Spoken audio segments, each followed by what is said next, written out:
In June, BHP announced it was putting on hold the construction of an electric arc furnace at Newcastle Steelworks. Since that time, workers claim they've been in limbo, while BHP re-evaluates the furnace's viability. But in a stockbrokers research document, BHP Chief Executive Ron McNeely stated the electric arc furnace was unlikely to meet BHP's investment criteria. BHP's Newcastle management is of the same opinion. It's unlikely under the scenario. The AWU says its members are being kept in the dark and that there's been a lack of correspondence with BHP. But BHP management claims it's met with the unions 5 times since the June announcement. At a meeting today, BHP told the unions the electric arc furnace was still an option. It is not dead. We are still pursuing it. There are some new leads we got only last week, which we need to follow down to see whether they lead us to a viable business. Mr Kirkby says 2 employees from the Newcastle plant will travel to the United States next week to investigate cheaper electronic arc furnace technology. Steel workers still have at least a 6-month wait before a decision is made. A maximum of a year. That's the only thing we've been able to say to people. We've said if we come to an answer sooner than that, we'll announce it. The AWU will hold a full meeting of members next Wednesday. Branch Secretary Murray Rudd says a course of industrial action is highly likely. Blake Doyle, NBN News.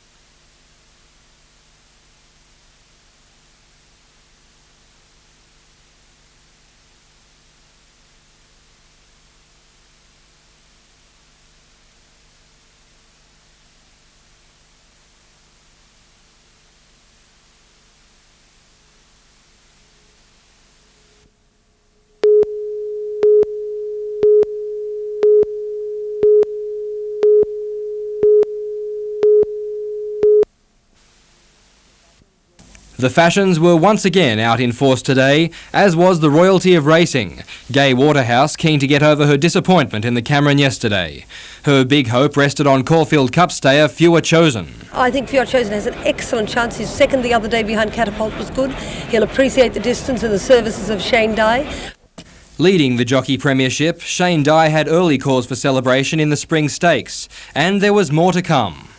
Despite a class field, most punters had their money on a big bay from New Zealand, trained by Bart Cummings. I think My Kiwi Gold, the Cummings trained My Kiwi Gold. My Kiwi Gold. He's really been trained for this race, I think, My Kiwi Gold. The master trainer gave jockeys Stephen King and Darren Beedman a few last-minute tips, and they proved to be fruitful.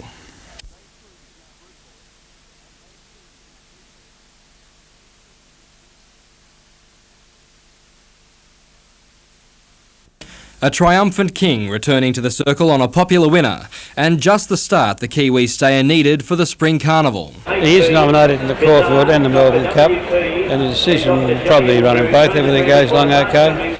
My Kiwi Gold, winner of the 1996 Newcastle Cup. He fetched a decent $3.60 for the win. Super Monarch a gallant second at $1.80, and Gay Waterhouse also a winner with Fewer Chosen, $2.80. A Cummings Quinella is rarely surprising, paying a paltry $6.60, the trifecta $76.30. Robert Ovadia, NBN News.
Before Newcastle local court, 24-year-old Gordon Alexander Wallace from Mayfield. It's alleged Wallace attacked a 60-year-old woman in her home in Mayfield on Thursday evening. Police will allege that Wallace told the woman, "Keep quiet, don't turn around or I will finish you off." Police say the woman was sexually assaulted in the 1.5-hour ordeal. It's also alleged Wallace sexually attacked another woman in her 70s at Ellamore Vale, Lake Macquarie.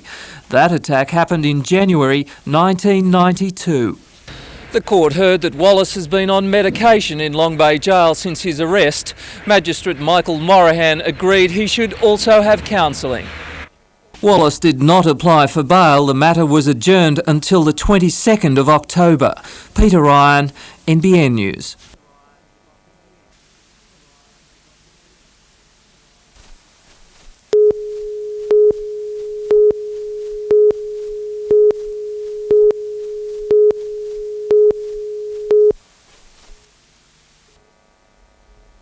More than 100 golfers teed up for the championships, and quick to stamp his authority was Anthony Broad of St Francis School at Hamilton, playing on his home course at Steelworks. The Year 12 student, who plays off a handicap of 3, was in blistering form, his putting the highlight, a par saver on the 5th, maintaining the early momentum.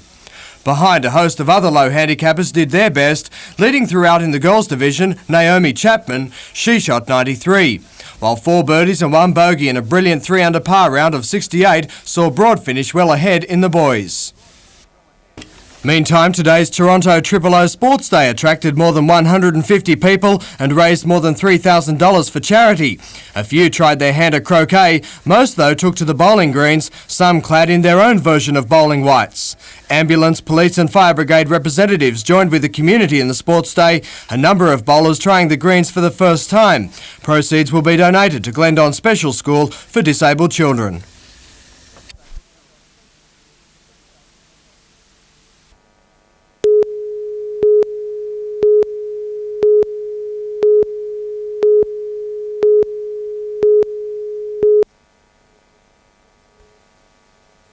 More than 100 people attended a forum in Newcastle today, coordinated by the St Vincent de Paul Society. President of the Australian Council of Social Services, Robert Fitzgerald, has called on the state and federal governments to invest additional funds into boarding houses. He says the current situation is a national disgrace. The government's attitude must be one that we provide the most affordable, appropriate and secure housing for people with the greatest level of vulnerability. Low income and disadvantaged people, but particularly people with disabilities and intellectual difficulties, should be provided with appropriate, clean, affordable housing. The forum addressed the lack of accommodation options for people with disabilities, insufficient data on boarding house residents and a lack of legal protection for residents. It follows the closure of several boarding houses in the Hunter, including Mayfield's Bergman House. Research consultant for St Vincent's, Colin Robinson, says the forum looked at alternatives and positive suggestions to an issue the community can't ignore. It is a small group of people, but they're a vulnerable group of people. There's about 600 people who are in the licensed boarding houses. There are others that are in other types of boarding houses and lodging houses that aren't licensed. So we're probably looking at around about 1,000 people in the Hunter. Jenny Crouch, NBN News.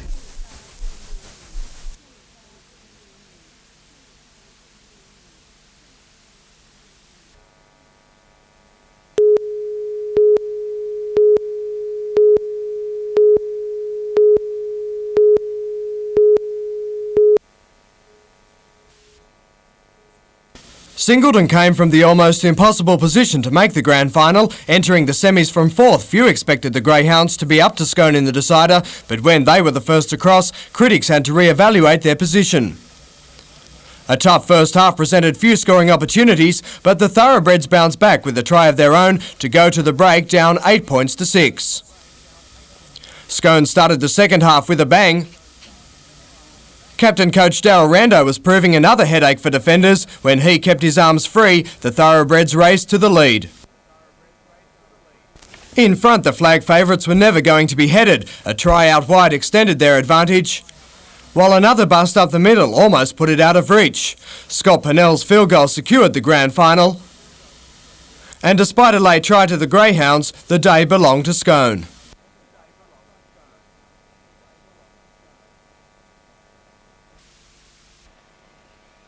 Grand final spoils were shared in the other grades. Aberdeen beat Scone in reserves, Muswellbrook edged out Scone in the under-18s, and the same scoreline Corindai over Bunnan in second division.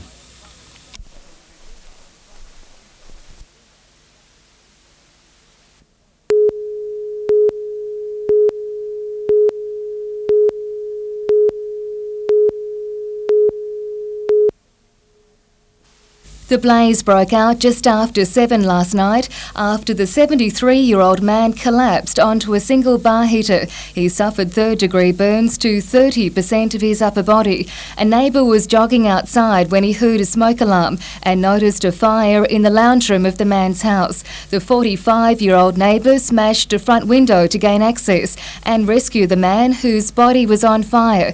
The blaze was quickly extinguished with minimal damage to the house. The elderly man was rushed to Wyong Hospital, where he was stabilised before being airlifted by the Westpac rescue chopper to Royal North Shore in a critical condition. Jenny Crouch, NBN News.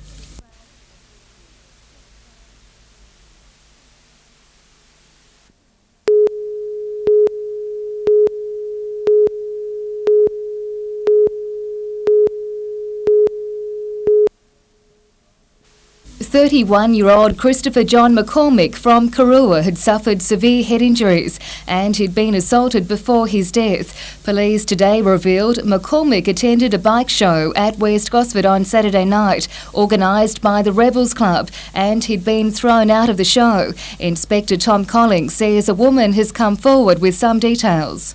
Information has been received that 2 male persons wearing leather jackets were seen in that same area early on Sunday morning, involved in assaulting someone in that location. Police are appealing to anyone who attended the bike show or who witnessed the assault to contact Gosford Police. McCormick was wearing black jeans, a red and black check shirt and black boots.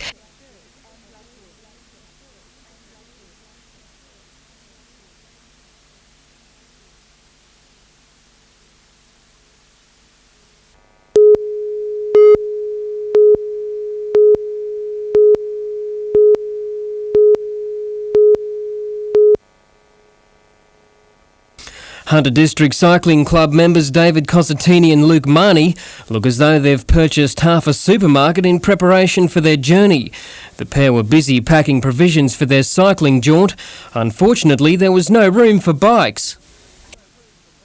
Over the first week in October, the cyclists will compete in the Simpson Desert Cycling Classic, riding over 120 kilometres a day in exhausting heat. They'll be raising money for the Paraplegic Association of Australia. I think the race is more like an adventure race, and the emphasis isn't on winning, it's just like the experience and getting out there and doing something different. Luke or I, we've never done anything like this before. It's going to be tough. We don't really know what to expect, but we've done plenty of road racing in the past, and hopefully we'll handle it all right.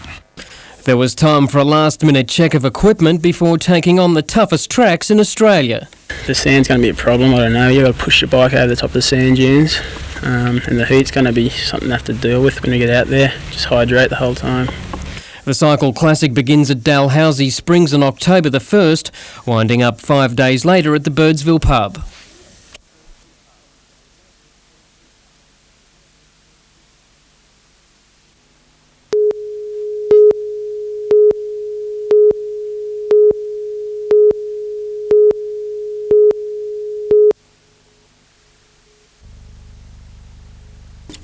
Close to 300 students are expected to be involved in the championships at the Youth Club over the 2-day event.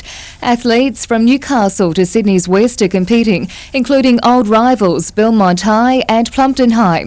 The competition has been tied, with coordinator Brett Austin impressed with this year's standard. When I say there's more number, the quality of the performances at that level is good too. So it's not just simply a matter of bulk, we are getting quality goods coming through.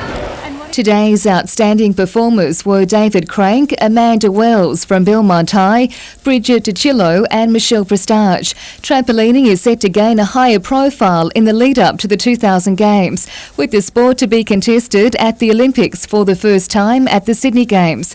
And Brett Austin says it's an ideal sport for local schools to pursue. Well, it's probably one of the few sports where, you know, schools can actually put a push on within school and do the work at school and, you know, have a school team that can be developed solely from school. Jenny Crouch, NBN News.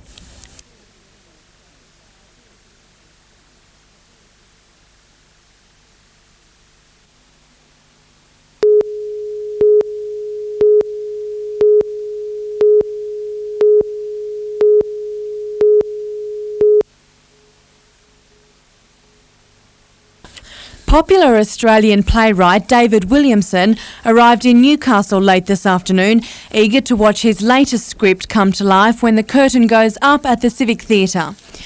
While it may sound dubious, the title, Dead White Males, is a reference to the heroes of history, including literature icon William Shakespeare. Well, it's a very popular term now. It's almost a term of abuse. These dead white males like William Shakespeare wrote these plays that have established what we call Western culture. The play is about a 19-year-old university student and her struggle to find her place in modern society. Words such as ideology, egalitarian feminism and multicultural liberalism are common throughout the production, but according to Gillian O'Dowd, who plays the lead female role, the play is a hilarious send-up of such terms. It's funny, so you're not to feel inferior or intimidated because you don't understand the words, because most of us didn't understand the words. I had a big dictionary when I first started this play. Amanda Bolger, NBN News.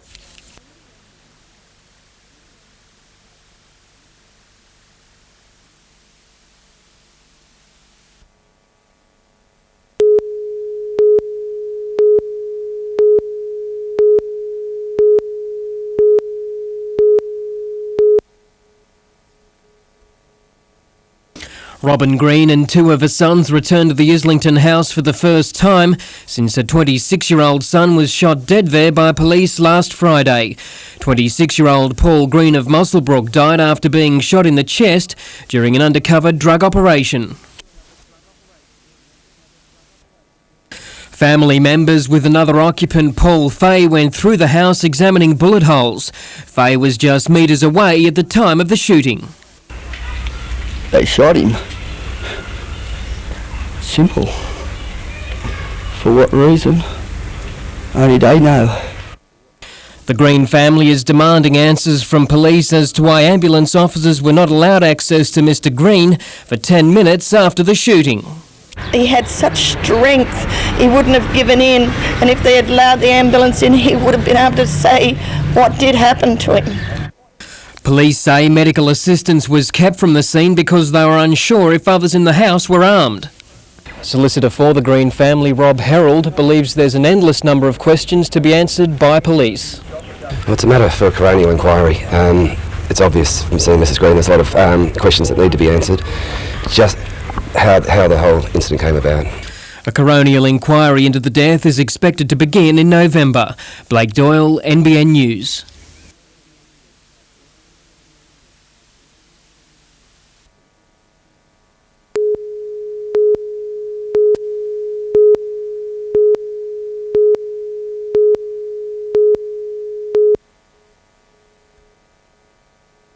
Cowan Manufacturing of Warners Bay keeps going from strength to strength. 9 years ago, the firm began working on a transportable recompression chamber and hasn't looked back since. The US Navy has placed a $10 million order for 72 chambers, 8 of which were handed over at a ceremony today. The Australian Navy also took delivery of 4 chambers and handed over a letter of intent for another 8. The transportable chambers are used to treat divers for the bends and are at the forefront of medical technology. The units that Cowan are manufacturing now are very much at the edge of the technology that's going on in this scientific field.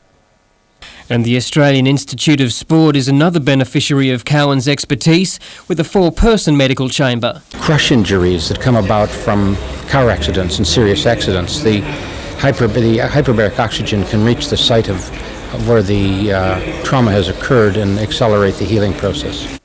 Cowan's are now looking at cracking the US medical market with the chamber.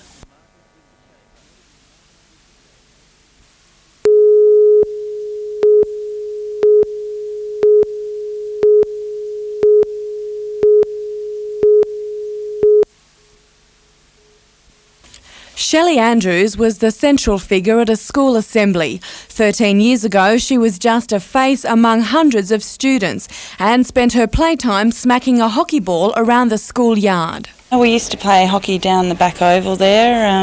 We trained a couple of times a week and we had a coach named Mrs. Walker. Fresh from her success as part of Australia's Olympic gold hockey team, she took time out to visit her old school and the students and teachers who cheered her on while she was in Atlanta. The young pupils were awestruck by both the Olympic star and her shiny gold medal as it was passed from hand to hand. Shelley says sport played a major part in her school days. I think it's quite important, I think for one reason for a coordination and for the other reason to let the kids find out whether they actually like to participate in that activity at such a young age. Amanda Bolger, NBN News.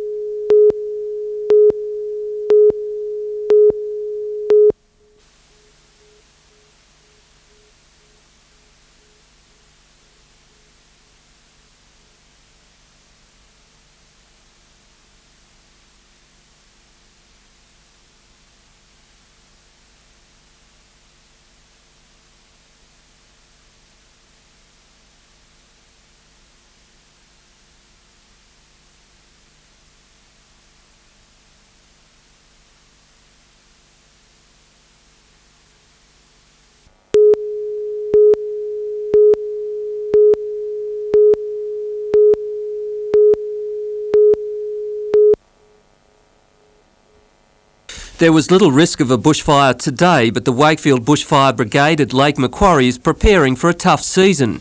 Their $100,000 new station was officially opened after years of work to get it up and running. It was a combination of state and local government money, plus a lot of volunteer work and community sponsorship. And there was more good news. This particular brigade is going to receive what we call a Category 7, a light tanker type of piece of equipment, which will hopefully be delivered later on in the year. Last year, 37 new trucks were introduced to the Hunter bushfire region. This year, another 26 are coming on board. More new stations are also planned for the Lake Macquarie area.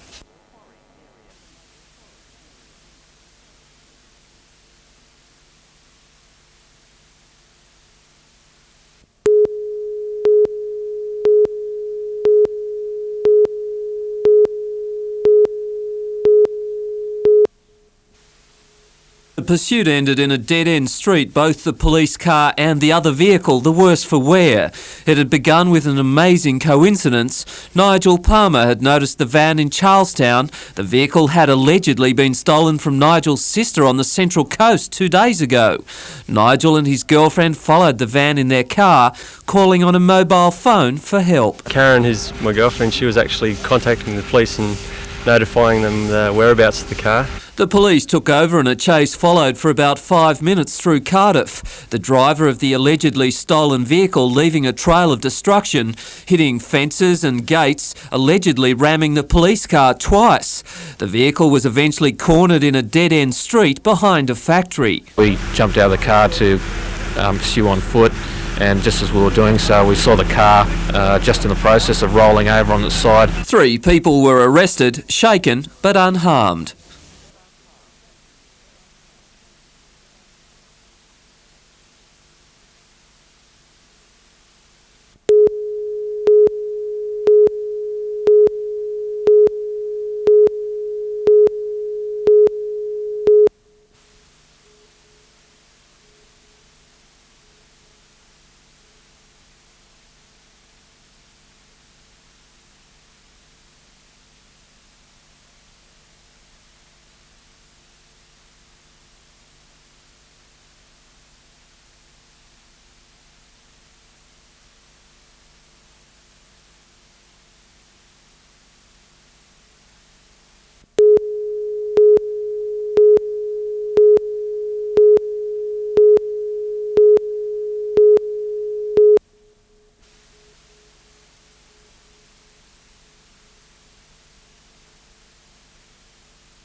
2, 4 and 1, $3.30 and $1.30, $1.10 and no third dividend for all our mob. Not much value in either the Quinella or the Trifecta.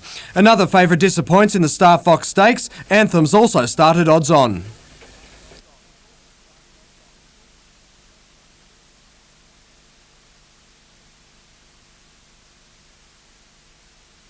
$7 and $1.90, $1.40 and $8.70, the Quinella $17.70 and the Trifecta $838.60. Now to Sydney, race 8.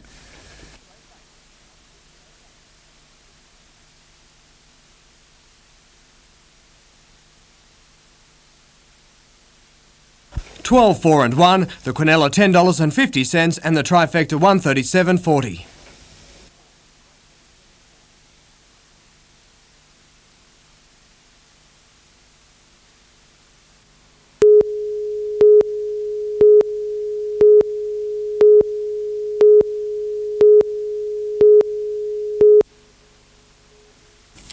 While most people sought shelter from the wild weather, a group of scouts made a mockery of it as they clambered up an 8-metre tower at Glendale as part of a fundraiser.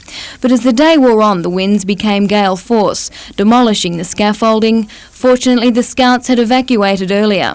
Well, we decided about an hour before it eventually fell that things were getting a bit dangerous, so we took the kids out, shifted them up away from the tower and just sat and watched it fall.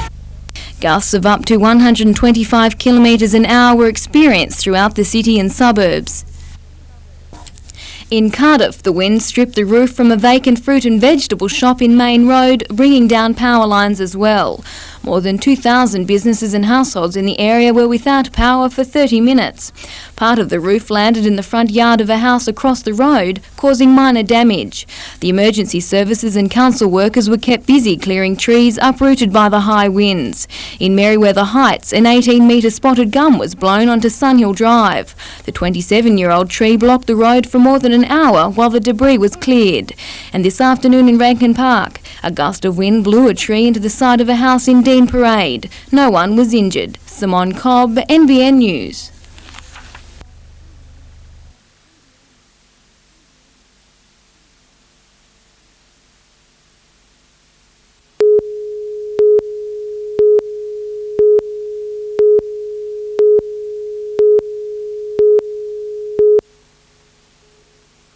A gradual reduction in government funding and services has taken its toll on local towns like Dungog and Gloucester. It's a trend which is not confined to Australia. Maxine Mayall has had first-hand experience as the Director of Nebraska's State Department of Economic Development.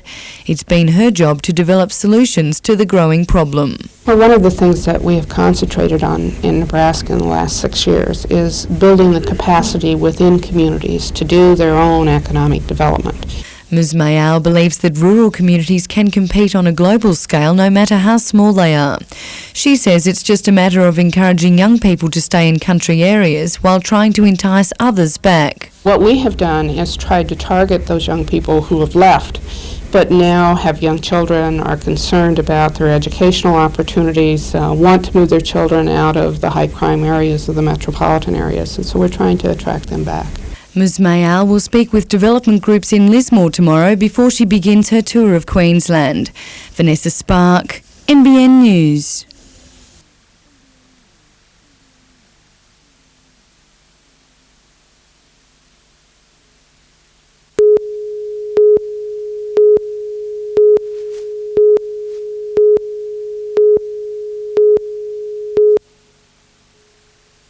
South Newcastle hasn't risen to expectations over the last 2 years, finishing fourth on both occasions. Looking for a new direction, the club has appointed Darren Forward to the big job next year, and he knows only one way to go. First goal is probably making the top three and then try and get to the grand final from there at this stage. The position is not entirely new to Forward. He coached in France in 1992. The NRL's Player of the Year takes up the role of player coach. And a small meeting to launch big things in this year's cricket season. Heading the representative season, Newcastle up against Tasmania in a fortnight, and the international, Pakistan versus the Hunter Valley Invitational 11. Pakistan, looking forward to that. That's another challenge for everybody around town again, but with a few of the senior players on board there, should be a good game. Greg Matthews, Murph Hughes and Robert Holland will play in the game on December 30. Jonathan Upton, NBN News.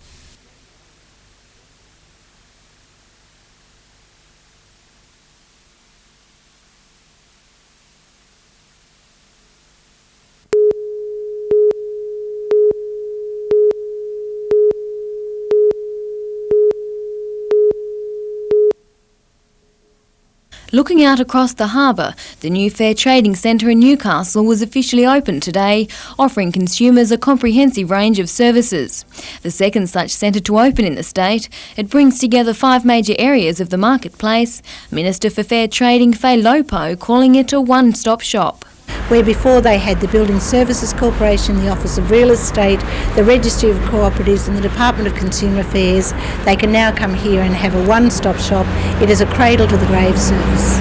Also available are 5 new tribunals to help solve problems between consumers and businesses, a far cheaper alternative to court action. They are speedy, they are efficient and they will give a result. Created only last year, the Department of Fair Trading now has branches across the state. Although regional Australia has been rocked by the recent closure of government departments, Mrs Lopo was prepared to promise her offices were here to stay. I am absolutely passionate about the fact that in country areas where we have a presence, we will keep a presence. Simone Cobb, NBN News.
The forestry policy is about having a sustainable forestry industry in the decades ahead and not having the sort of ad hoc sort of approach that's been or characterised industry over the last couple of decades.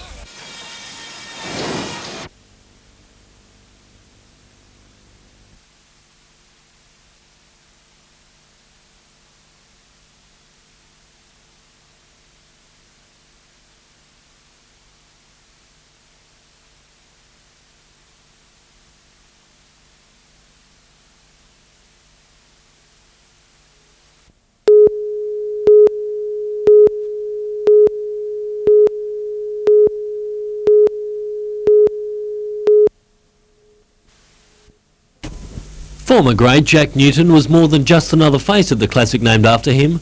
The legend offering words of encouragement to Australia's next generation of golfers. Oh mate, I love coming to watch the juniors play, and in particular this event and the state age that we had at Coffs Harbour earlier in the year.